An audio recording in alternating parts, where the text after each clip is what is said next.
Hi guys, my name is Valerie and I'm a real Prague guide, and today I'm going to tell you 10 secrets of the Prague Castle. We've been to the Prague Castle many times with you guys. We've been here on a tour, Václav told you how to visit Prague Castle, and I showed you more of the history of St. Vitus Cathedral. But so far we've never talked about the secrets and hidden corners of this place. So this is what we're going to do today, and we're going to start here in the Royal Garden.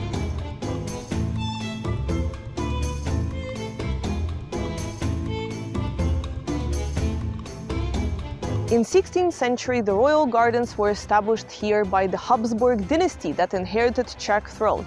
Yep, these guys who brought forks, compulsory schooling and incestuous marriages into vogue, even though the last one was probably invented by Egyptians. Nevertheless, the Habsburg memes are also fun. Anyway, after Ferdinand I inherited Czech throne, he decided to build lavish gardens on the north of the Prague Castle. These gardens are still here today and they're called the Royal Gardens, and they're very fancy. I mean, look at this! Ferdinand for sure knew how to spend money. The biggest architectural gem of the Royal Gardens is the summer palace of Queen Anne, the beloved wife of Ferdinand. Ferdinand and Anne had 15 kids together. That's the way to secure your spot in European politics. Ferdinand built this palace as a present for his wife, who sadly never saw it finished. But if you look up, you can see Ferdinand giving Anne a flower. That's sweet. The Summer Palace of Queen Anne is one of the purest Renaissance palaces in Central Europe. So what was it used for, besides the parties? For astronomical observations. Apparently the roof of this palace was used by the Danish astronomer Tycho de Brahe. You cannot pronounce it correctly unless you're Danish. Tycho de Brahe worked with Johannes Kepler in Prague, and apparently their observatory was right here. But okay, let's go to our next stop. It's right over there. Over there, guys, let's go. And now we are next to our second stop, guys, the singing fountain. Who the hell has a singing fountain that doesn't actually sing because there's no water in it? Ah, great, it's our second stop and it's already ruined.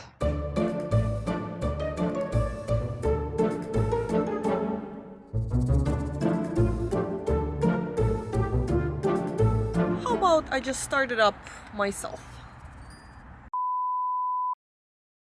This is a Renaissance bronze singing fountain. The melody of the fountain is created by little streams of water hitting the pan of the fountain. And if you dug down, you will hear a distant, faint melody, sort of like pipes singing. But there's also a legend that a water fairy was trapped inside of that fountain, and that's who you can hear singing.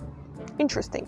You can also see the devil with boobs underneath the fountain. That's also pretty cool. Another secret of the Royal Garden is right here, on the ball game house. Among the allegories of sciences and arts, you can find the allegory of the 5-year plan. Thank you, communist reconstruction. You can find a lot of interesting plants and trees in the royal gardens, but it is just a small fraction of a large collection that the Habsburgs used to have here.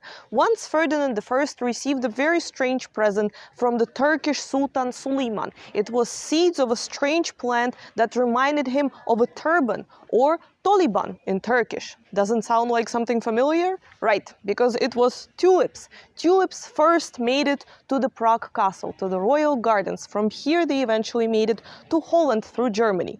Does it mean that we can ask for a small percentage for all the tulips that were ever sold in Holland? I don't think so, but it would be great. Our next little secret isn't hidden in the royal gardens anymore, but you can see it from here. It's this tower called Mihulka, or Powder Tower. Yep, we actually have 2 powder towers in Prague. One is here and another one is in the Old Town. We love to make it confusing for everybody.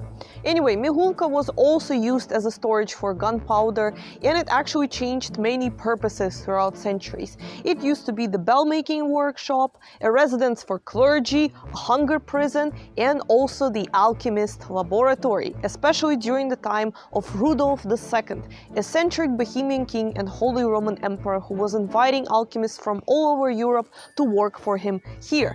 Apparently, a group of them had a laboratory inside of Mihulka, and they rebelled against Rudolf because guess what? There was no ventilation inside of that tower, so they were stuck there the whole day, probably even longer, breathing each other's fumes and the fumes from their alchemistic experiments. So they abandoned their workshop, and Rudolf II decided to punish them. He locked them up in the cages and put them in a deer moat where they starved to death. So since then, this place has been haunted by the alchemist's ghosts.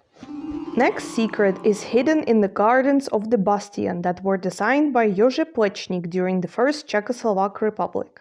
Plečnik was inspired by Japanese gardens and amphitheater of ancient Greece, but this staircase has a little secret. If you stand here in the middle and direct your voice at the staircase, you can hear your voice echoing back at you, which is kind of creepy, but cool.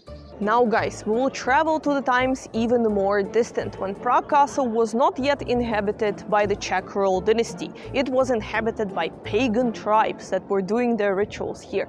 You see that obelisk behind me? That obelisk was marking the highest point in the Prague Castle, and this is where, according to some archaeologists, Žiží was located. Žiží is a stone table or a sort of altar that pagan tribes were using when they were electing their next rulers. They would put them on a table as part of that ritual. I wish they kept it for the Czech presidents nowadays. That would be a real test for them. There's another thing that the third courtyard is hiding. 50 meters below me is a nuclear bunker that was built here in 1950s for the Czechoslovak president. It is more than 2,000 square meters of hidden rooms and passages that nowadays is used for storage. I wonder for what? Becherovka? Our last secret is connected to the Golden Lane. And no, I don't mean the fact that it's opening after the closing hours of the Prague Castle exhibitions and everybody can go for free. It's something else, because clearly everybody knows about this. But let me show you. And just to make it clear, guys, Golden Lane is not called Golden Lane because of the alchemists. Alchemists have never lived here. It is called like that after goldsmiths. Goldsmiths, they think, might have lived here, and that's why they shortened the name from the Goldsmiths Lane to Golden Lane.